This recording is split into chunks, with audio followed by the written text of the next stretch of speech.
Oh, hi. My name is Don Robeson, and I'm here to discuss a important thing that I found is a little bit interesting that we need to discuss. This here is my show called The Walking Dead for Dummies. The show started way back, way before as an idea, courtesy of Robert Kirkman. He created this idea, didn't think it would happen. A lot of things he thought didn't think would happen. But it progressed. Now, looking back, say about 8 seasons, and made things a little bit easier, a little bit more fun. A lot more characters happen, a lot more great artists, as you hear in the background, had their music play during the show. And it's mostly focused, and this is one of the great things I like about the show. It's mostly focused on the characters. It's not focused on how you can kill the zombies, how they survive, even though it is focused on how you survive. But it's focused mostly on the fact that everything they do has a consequence. Everything they say has a consequence. And that's the fun part. Not a lot of shows concentrate on the character development. And that's what makes things interesting. Now, a lot of people don't know that the zombie in media started way back with George Romero in Night of the Living Dead.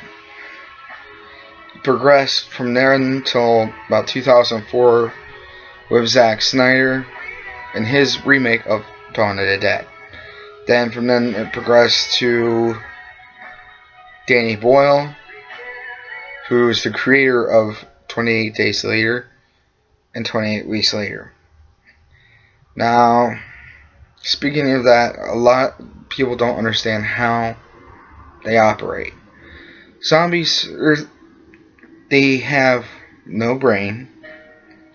They focus on one thing, using you for food. Now, a lot of people don't understand that. How can I say it? Survival is a hard thing to do with these creatures. I'm calling them creatures because they're not human. No, they're infected and they've died, but they're not normal. You can Google it on the internet, and it says that our government has a zombie defense plan. It's not even close. Not even close.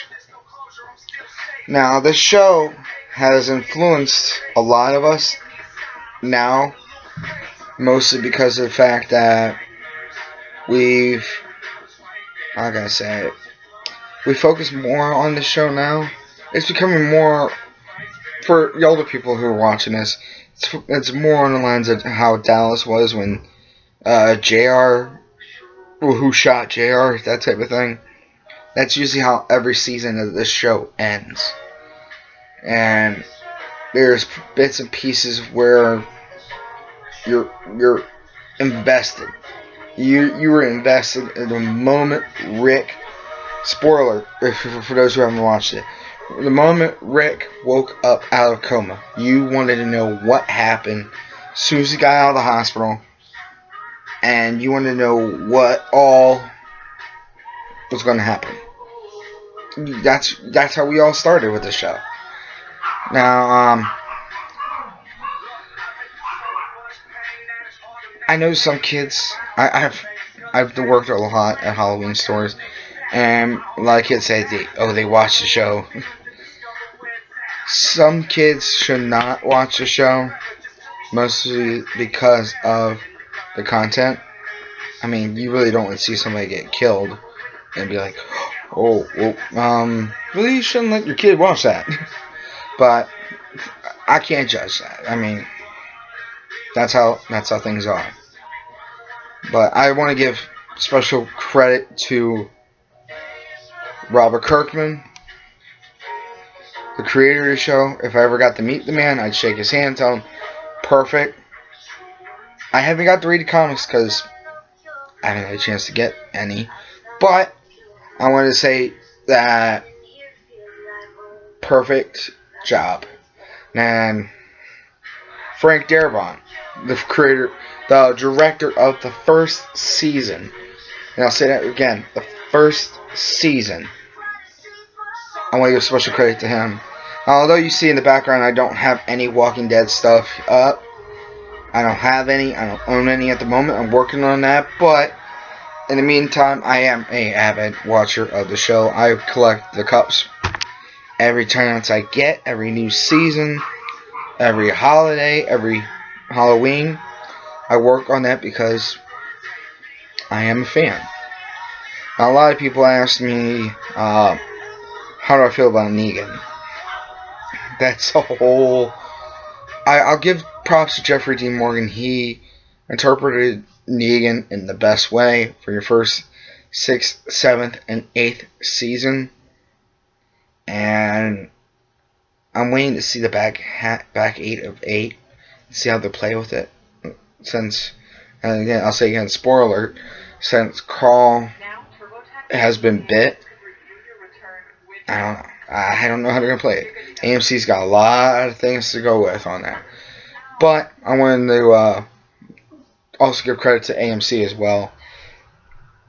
A lot of people had never picked up the show, never thought the show would go anywhere past season 1.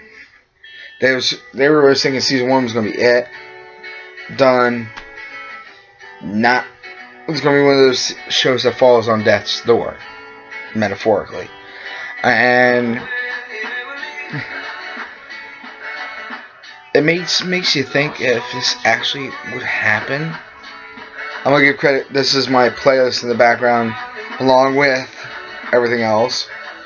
So it kind of makes everything kind of cool and everything for that. But, like I was saying, our government,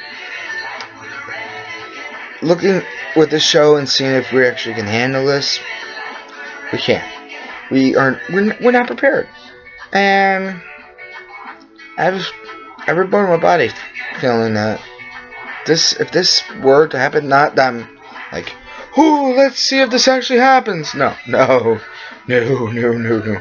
I do not ever want this to happen. I really do not.